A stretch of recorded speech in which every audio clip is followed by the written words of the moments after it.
I was a television presenter with the BBC.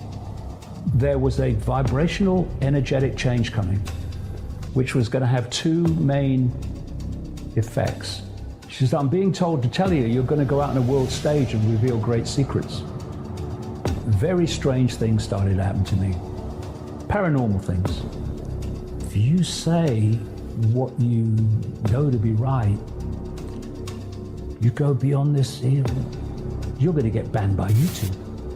You're going to get banned by Facebook. Back in the 1980s, I was a television presenter with the BBC. I was a national spokesman for the British Green Party for a short time. And then very strange things started to happen to me.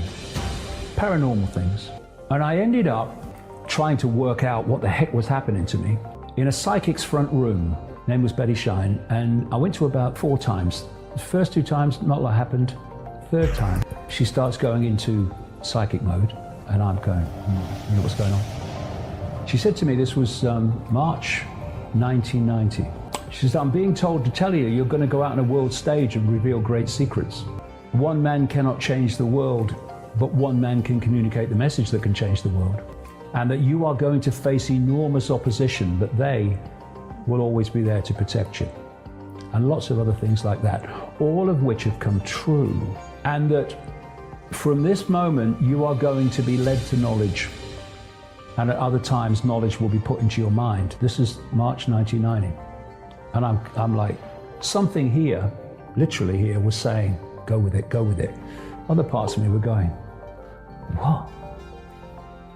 From that moment, synchronistically, what people call coincidence, information has come into my life in various ways. People, documents, personal experience, books, all of it, which has been like some unknown, invisible force handing me pieces in a puzzle to put it together. And that's where the information's, come from in this incredibly synchronistic way. And what I was told at that time was that a transformation of human consciousness was coming. And I called, the first book I wrote on this, I called Truth Vibrations, because what I was told was that there was a vibrational, energetic change coming, which was going to have two main effects. One, it was going to wake people up from their coma that they'd been put in, an induced coma.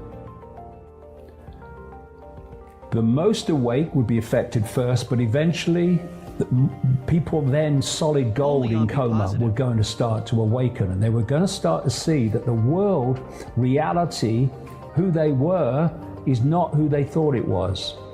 The other thing I was told would happen as a result of this truth vibration change, and this is why I called it Truth Vibrations, was that all that had been hidden from us was going to come to the surface where we could see it. And when I think back to the world of March 1990, there was absolutely no evidence that anyone was awakening to anything, and certainly not that all that had been hidden from us was coming to the surface. And now we look now. And I've watched over this 30 years, particularly over the last 10, even more over the last 5, more over the last 2, more and more people just looking with new eyes at the world, re-evaluating the world, asking questions they wouldn't have asked before. And what's happening in people, those people, is that their consciousness is shifting. It's starting to expand. And as it expands, it moves beyond the 5-sense prison.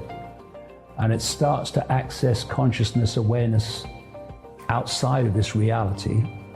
And that can start to trigger intuitive knowing, a feeling that actually something's not right, or a feeling that what we're being told is not how it is. And people start to question. And when you question this system that we live in, it's found wanting immediately. It's the fact that people don't question it. It's its only way of survival. And I'm seeing this in more and more people. They are expanding their awareness and they're starting to see with new eyes. And the key is opening this, because this is our connection to that expanded state of consciousness. And when you open that, not only do you access intuitive inspiration and all that stuff,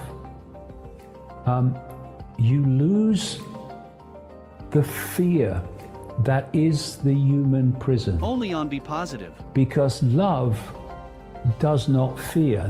Love is the absence of fear, as evil is the absence of love. And so this gives you an extraordinary freedom where you just do what you know to be right, and you just say what you know to be right.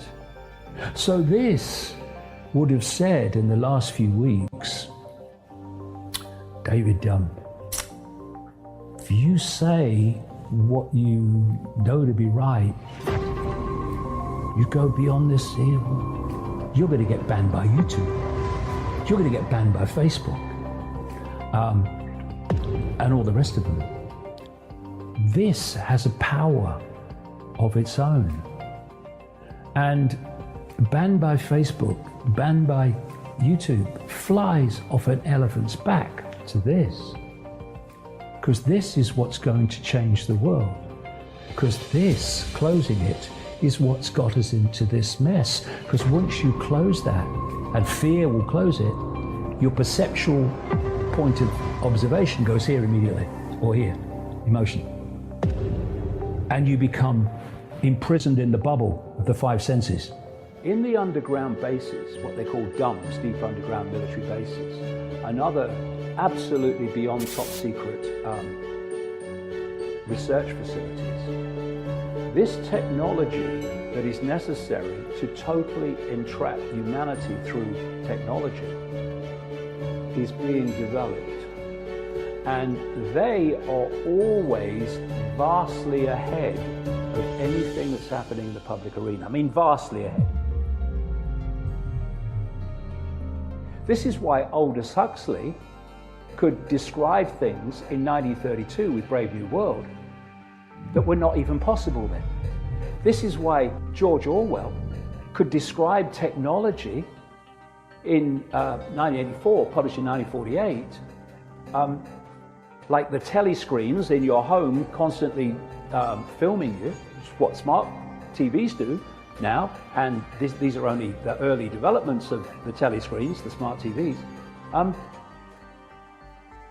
They were able to perceive these things because this technology is always well ahead outside the public arena than it is in the public arena. I've quoted people in my books, like a guy in 1969, a Rockefeller insider, who described in great detail how the world was going to change, and he has been absolutely spot on in every single way in detail. And one of the things he said in 1969 is that he described the internet. He described the internet in 1969.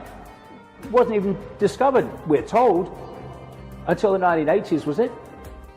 But it's always long ahead of where we are in the public arena. Why? Because as the process unfolds of more and more sophisticated technology rolling out, like now at a vast rate of knots, to create this complete human control system, there are no gaps. Notice, there's no lag time, there's no gaps where people are sitting around strumming their fingers waiting for some geek in a garage to develop the next level of control. It just rolls out seamlessly. Why? Because it's been there, sitting there, to be rolled out, so it's seamless as it rolls out. This stream of movies, year after year after year after year, that are portraying the very dystopian machine-controlled society that they want to take us into. because it's called preemptive programming. What they're doing is systematically making us subconsciously, consciously too more and more, but subconsciously familiar with that world. So that as it comes in for real, it's less of a chasm, it's less of a shock. Now, because this technology ain't coming from geeks in garages, I mean, some of the peripheral stuff might, yes. I'm talking about the real control system stuff. It's coming out of underground military bases and other secret projects. They need a cover story and a cover people to explain where the hell it's coming from. And they play the role of fronting up different technologies coming out. I'm talking about the main technologies that are real vital to the control system. And acting as that front man or front woman makes them very rich. But this is the deal. You front up this particular technology rolling out as if it's, random, and you'll become very, very rich.